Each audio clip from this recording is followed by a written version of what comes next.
Hey guys, what is up? Welcome back to my channel. Hope you guys are doing well. So today I'm going to be doing another story time video, and this is going to be a spell story time video. So you guys know I do magic, I practice the craft. I have a lot of stories to tell you guys. More to come, stories that I've experienced, stories that my clients have experienced. This story time is a personal one for me. And this story time involves my dad, and it also involves three other people. And this story time was basically what happened was I ended up doing a black magic spell, a baneful magic, and three people ended up losing their lives. So, without further ado, welcome. I know that's kind of like a little to take in. That's why I didn't ever want to share this video. And to be honest, not that I like felt bad about it. I just thought I didn't want people to think, that I'm evil, because that's not what I stand for. I definitely don't feel like you should be, hurting people with magic for petty reasons. It's more so sometimes it's almost like an ammunition for another option in order to protect yourself. And, words are very powerful. So I'm going to tell you the story. Without further ado, grab a snack, grab some popcorn, and yeah, if you want to pause it, and then when you come back, we'll talk. But so, anyways, let's get started with the reading the story time. So, my father at the time he was renting a room with this lady. He was renting a house basically, and he was renting this specific room in the house where this older lady, we're gonna call her Doña Maria, and her mother, who was older than her, we're gonna call her Doña Teresa, and then her son, one of her sons, she had many sons, this lady, and we're gonna call the son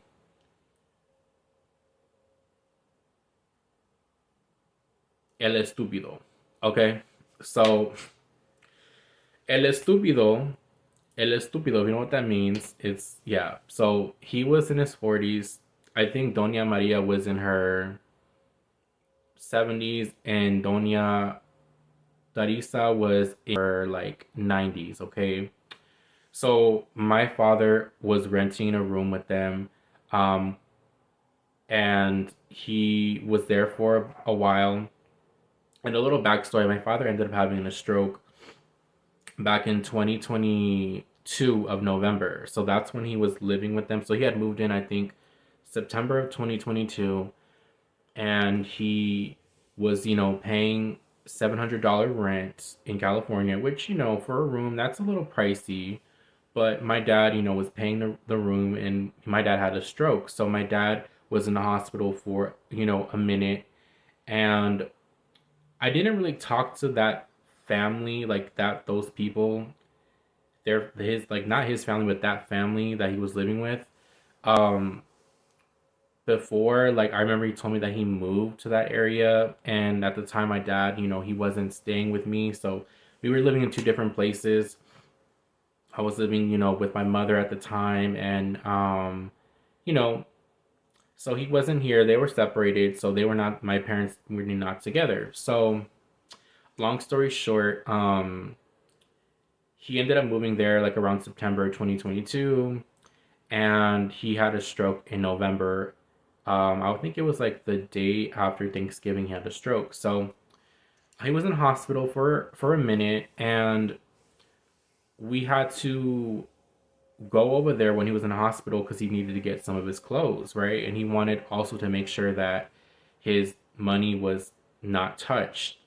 So he had his money in a safe, a lock safe, but he wanted to still make sure that things were okay. So when we had gone to the house, we had called him first, of course, and she's like, "Yeah, you can come." Doña Maria answered, "Yeah, yeah, you can come. Come tomorrow at 3 p.m. and we could get your stuff and go take it to your dad in the hospital." So we're like, "All right, cool, bet." Right? So the next day, We went over there around 3 p.m. It was me and my mother, and Doña Maria didn't open the door. She did not open the door, and she wouldn't let us in. She said for us to come back another time, and that her son wasn't there. So she didn't feel comfortable apparently with her son not being there. Her son was a police officer. That's another important factor to the story. So we thought, okay, I mean, we're not gonna take anything. We're just gonna go in my father's room and get his stuff. But she did not want us to go in the room for some reason. She didn't. She just said, "Oh, no, I changed my mind. Um, I want my son to be here when you guys come. When you guys are here, he needs to be here." So we were like, okay, it's kind of weird. And then we ended up telling my father. We went to the hospital, and he was like, he kind of got a little upset because he was kind of afraid that they were trying to take his money. And he thought that was weird that they didn't want us to come, but they had told us to come the day before. So it was a very weird situation. But fast forward, we tried to talk to her again, but she still made an excuse. Like literally, I think it was on a Monday, and then on a Thursday we contacted her again, and then she said, "Oh no, I don't want you guys coming." And she said that she would go to the hospital and bring my father his clothes. She said that she didn't want us coming to the door, and that, she just didn't feel comfortable. And we're like, okay, sometimes older people could be weird. Sometimes older people have their own eccentricities, right? They get paranoid, they don't trust people. Like, I mean, I kind of understand, from an old person's perspective, sometimes your mind changes and you don't trust people. But, she ended up coming to the hospital, and I don't know, like her energy was just off. Like it just felt like it wasn't genuine. Like she came to see my father and she brought him his clothes, and she said that she didn't touch the money, right? Because he asked her, is my money in the safe? She's like, yeah, it's good. She's like, yeah, we never, it's there. But he had a weird feeling that, they were trying to take his money. And then, my dad at the time, he had a stroke. So he was recovering. So we were kind of like, we're really not sure what to believe because, you know, when you have a stroke, sometimes you can just say certain things, but then it was weird how she didn't want us to come over to the house to get his clothes and just to see if his safe was fine. Like I said, the big safe was huge, but she just kind of refused. She just was, for some reason, didn't want to do that. So fast forward, my dad gets out of the hospital and then he goes back home. And I ended up kind of staying with him for a little bit, for a few, like, I'm going to say about 2 weeks. Um, I was staying with him just to make sure he was okay and kind of being there with him. And what happened was that, ooh, now my tail's been falling. Let me put it up. So I was there for about like I said, 2 weeks. And the lady, Doña Maria, had a business. So she had her own laundromat and she had her little lavanderia in Spanish. It's a laundromat. And she had a little business, and her mother basically was there at home. And at the time, I didn't know that the mother had dementia because I didn't really, wasn't, like I said, I didn't really know them prior. It wasn't until when my dad had a stroke that I actually had to associate with them and talk to them. So I was around them for about 2 weeks, and I was basically like living there, just kind of taking care of my father for a bit while he recovered, and while he, thank God he recovered. My father's doing well today. And anyway, I was there for a bit, and I did notice some little things, like it just, something just felt like it wasn't very genuine. And I remember um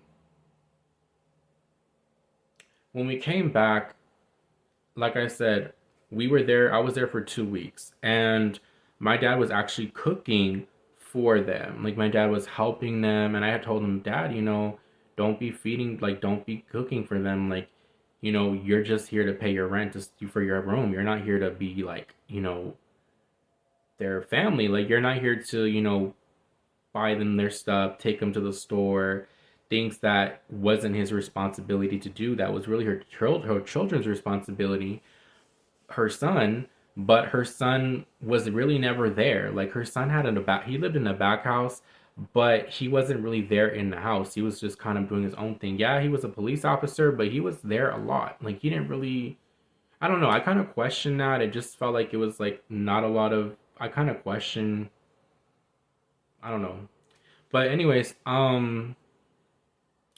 so I ended up like talking to my dad. I told him, hey, don't be cooking for these people, because he started to get better and he started to drive again. He recovered really fast, by the way, too. After the doctors told him that he would never be able to speak again. My father speaks perfectly now. He's able to drive. He's working. He still has his mobility. He still has accessibility to do certain things. So that is, praise God. That is good. Um, but I told my dad, hey, I was noticing certain things. I'm like, they're trying to take advantage of you. Like, don't let them do that, right?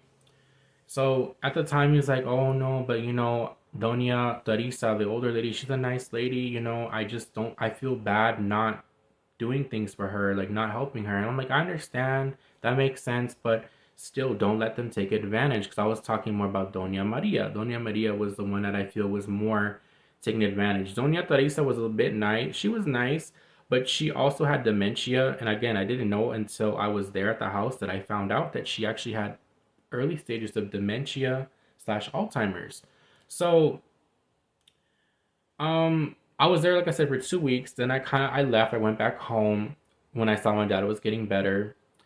And my dad ended up one day, he went out for, I want to say, because he was on work leave for a bit. He went back to work, I think, in March of 2023. And he got back home to there like around like Christmas time. So back to their house. So around like January, February, he went out somewhere, and when he came back, his safe was moved. So my dad, he has good memory. My dad is very organized. Like he has everything in order. Like he can see when you touch something. And he knew for a fact that he did not touch his safe prior, that somebody else had done it. So my dad started to get like these kind of weird vibes, and then he ended up telling me, and I told him, I feel like, yeah, you need to trust your intuition. He had asked me like what I thought. I told him, I mean, and I told him what happened when he was in the hospital, and I'm like, they didn't want us to come there and all that stuff. So I thought that was really, it kind of started to make sense, put two and two together. I mean, it's not hard. They probably were trying to, they didn't want us to touch the money for some reason, and they wanted to take it. That's just what it was. So, but they couldn't, because there was a safe and it had a lock and they didn't know the number. So they couldn't, even if they wanted to. You can't break a safe. That safe survives fire. That safe, you can't break it. You know what I mean? Unless you drop a big bomb on it, but no one can really touch it. It's pretty much steel. So, long story short, my father started to look for another place to move because he felt like they didn't want him there anymore. And they started to not really talk to him, what he told me. And he started to get really weird vibes, but he was still trying to help Doña Teresa, who was the older lady, like making her food, buying her stuff from the grocery store, whatever she needed, he was trying to help her still. But he started to kind of also feel like there was a weird energy. He told me, yeah, like Doña Maria was acting kind of weird and being more quiet, not really saying hi to me, and her son, was being kind of weird and kind of quiet. And yeah, so I'm like, okay, I'm like, you should start to move. I'm like, maybe you need to look for another place, right? Because, maybe something, because my dad even asked me, he's like, do you think that they're gonna like try to kick me out? And I told him, I'm like, you know what? It's possible. I feel like they don't want you there anymore, so you need to start looking for a new place. And, I just feel like the money thing was shady. I'm like, you need to try to look for another place. So he's like, yeah, you're right. And at the time, my dad couldn't stay with me. It was just the living situation. Otherwise, he could stay with me. Now he's with me. He stays with me. So everything works out in the end. The universe, God always brings things together. But at the time, my father literally was looking for another place. And then one day, I want to say this would have been August of 2023. I was planning a trip to go to Vegas for the first time to meet up with who is now one of my best friends. Okay.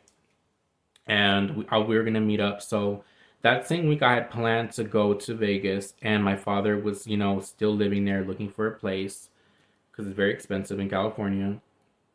Um, what happened was that my dad ended up calling me late at night. I remember that same, I think this was like 2 days before I was supposed to leave. My dad called me. He's like, "Hey, I need you to come. The police are here." And I'm like, "What you mean the police are here?" And he's like, "Yeah, like, he didn't tell me." He's like, "Just come, just come, just come, just come." And I'm like, "What happened?" Right? Of course I want to know, right? What happened? He's like, "Just come. The police are here. I need you to come here." Got in my car, drove. He didn't live too far from me. Actually, only lived like 15 minutes away. Drove to the place. The police were in outside of the house, and I parked. The street is a really like Latino street in LA. So many cars on the street. I had to park all the way at the end of the street to find parking to go to the house. But he had seen me. He's like, "Are you here?" And he's like, "Here." He's like, "Where you at?" I'm like, "I'm right here." He's like, "Here." He's like, "Hey, I want you to stay here. Don't go over there because I know how you are. My dad knows when I get mad or when you hurt my family, especially my father, I don't care who you are. You I don't care. I don't care who you are. I don't care if you're young, old, rich, poor. I don't care if you're 5, 11, 100. If you disrespect my father and you treat my father like shit, I will punch you in the fucking face." Like, I don't care. I don't care if you're a girl, boy. I don't care. Respect is respect. I don't care. And I think when people say, "Oh, this," "oh, because of," don't put age, gender into anything. When you're an asshole, you're an asshole. When you are a mean person, you're a mean person.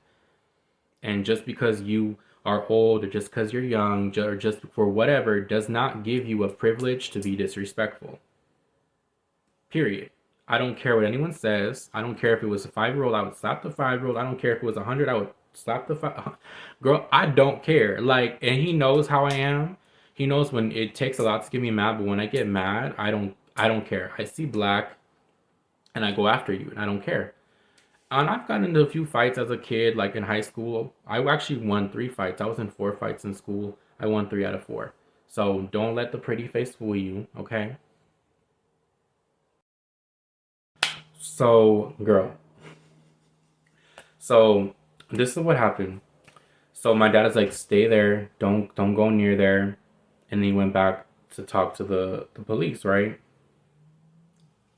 So I called my mom, and she came over, and she went to go talk to my father because I guess my mom is more calmer. So my dad's like, "Okay." So my mom ends up coming back and telling me that Doña Maria, her son, Estupido, and they said that Doña Teresa made a claim, an allegation that my father touched Doña Teresa inappropriately, and that they had camera footage, and that there was evidence, and that my father was going to go to jail. And they were insulting my father. They were calling him stupid. They were making fun of him that he had a stroke and that he had trouble expressing himself at the time.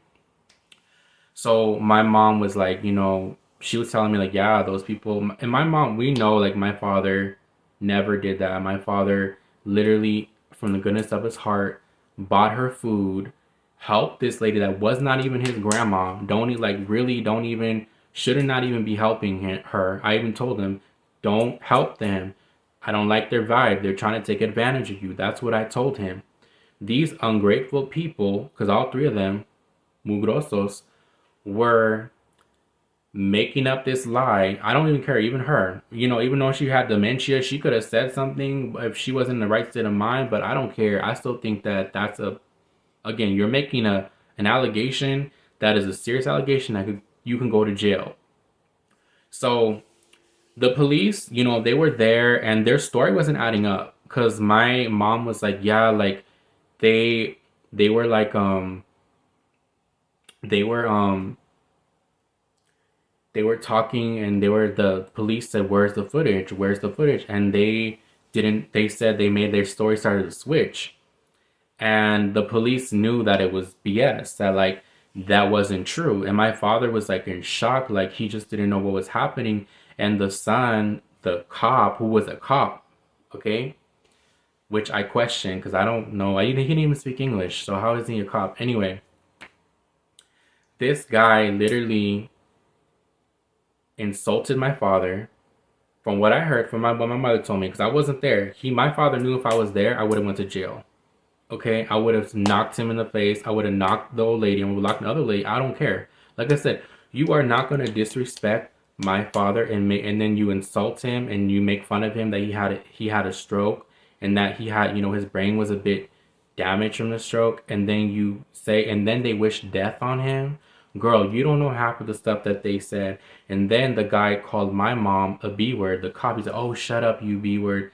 The guy that was the son. Disrespectful, no education, no class whatsoever.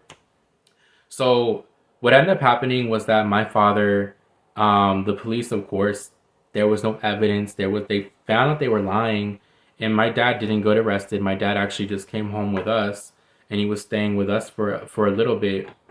But you know, he had to get his stuff out, and from, you know, the next few days, he had to actually go get the rest of his stuff, but because he did take some of his stuff out when the police were there, but he had to go one more time and he got his stuff and that was it. Bro, when my father came that same night though, let me tell you when I dispel. That same night that incident happened, like I said, I was 2 days away from going to Vegas. I was so mad that they lied and they insulted my father, and my father, they tried to take his money, and the reason why they didn't want him there was because they wanted to take his money, and then they, for whatever reason, other reasons, they just didn't want him there anymore. But the main motive was money, which, I mean, come on, that's what it was. So that same night my dad came home with us, I was so mad. I went the backyard. It was like a full moon too, and I remember I had done. I'm not gonna say what I did. I will never say what I did. I will never admit to what I did. I don't care. Don't ask me what I did. I will never. This will be. I will keep it till the day I die. I had done something. It involves a specific sigil. If y'all know magic and y'all are into the crap, you exactly know what I'm talking about. If you don't, I'm never gonna say it. But it's not even what you think it is. You know, I'm never gonna admit to what I did or how I did this ritual. But I had set an intention to send the energy back to them. The death wishes they wished on my father, the lies, all the things that they did, and the negative energy. I didn't do a return to sender, okay? I did something that I will never tell you guys. You guys will never find out. You guys can assume, you guys can think, you will never find out. Because what you may think it is, even the most crazy thing that you think, it's probably more crazier than that. I will never say what I did. But let's just say I did something, and literally I did it for like 3 nights, and a third night I'm gonna just say I disposed of something, and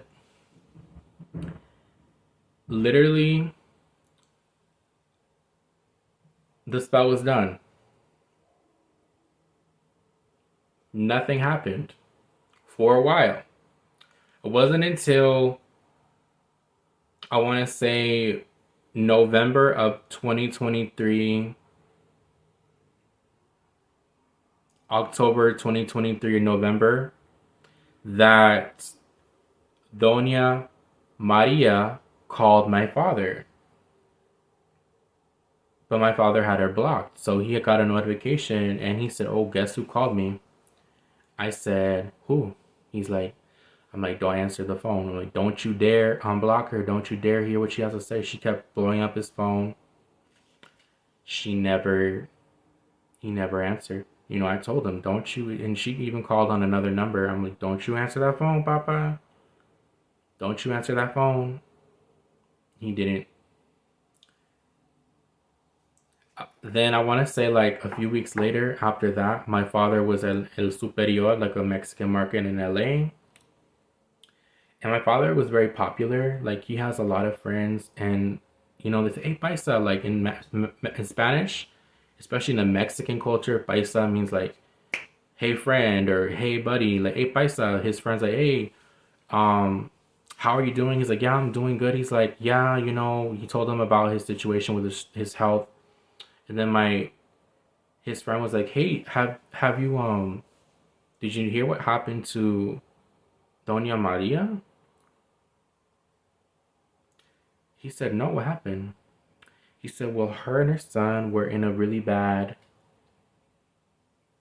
car accident and she passed away, and the son lost his leg, but the son also was dying because the son had an illness that caught on to him. And then prior to that, Doña Teresa passed away around the time that she was calling my dad, that Doña Maria." So what I believe is that when Doña Teresa passed away, we didn't know at the time. That's why she was trying to call my dad. Maybe she felt guilty. Maybe she was feeling bad. I don't know. But my dad came home and he actually had called me before he came home. He's like, "You did something, huh?" I said, "Yeah." He's like, "Oh." Nothing after that. So that is the end of my story. That was it. I'm gonna leave it like that. That's it, yo. There is no more explanation. That is what happened. Never heard from them again. They're not here. Well, I don't know if he's still here. Maybe he is, he's not, but he's heading towards the direction of not being here. But I don't know. He may not be here anymore. But that was my story time. Do I feel bad about it? No.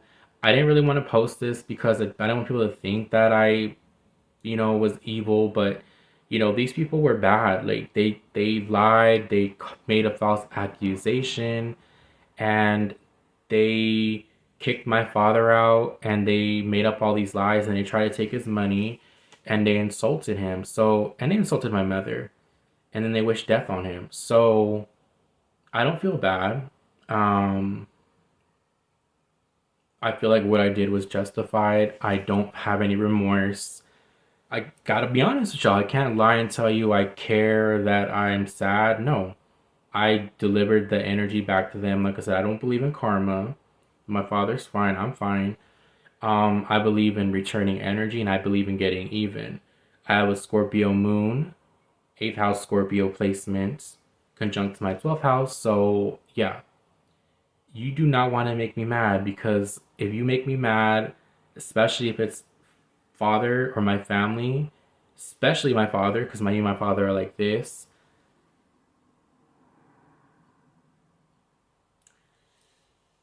you know.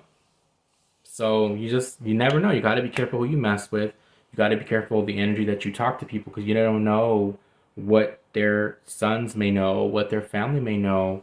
You never know what somebody knows spiritually. Not like I'd ever go to jail. I mean, you can't go to jail anymore for doing witchcraft. We're not in the 1600s. So more of the story, y'all. That was my story time. Do not let anyone mess with your family. Now, do I think people should do this spell? Well, I'm not going to say the spell that I did, but this particular one that I would never share with anyone, because it's something that you got to be expert at it. But I will say this: If you feel like you need to do some work on somebody, or someone's disrespecting your family, harming your family, or they do something very bad, hell yeah, get them back. Now, with something petty, no. Do I think that you should do this spell? Most people no, but do I feel like if you situation is like mine or worse, or if you feel it's justified, go ahead, do it. You won't regret it. Don't regret it. Nothing will come to you. Alright guys, that is my story time. Thank you guys so much. I love you guys so much. And thank you. Please be sure to subscribe. I do also predictions, personal readings. If you guys want to inbox me on Instagram. I'm always booked, but I really love you guys. And please stay safe, be positive, and yeah, love you guys. Bye.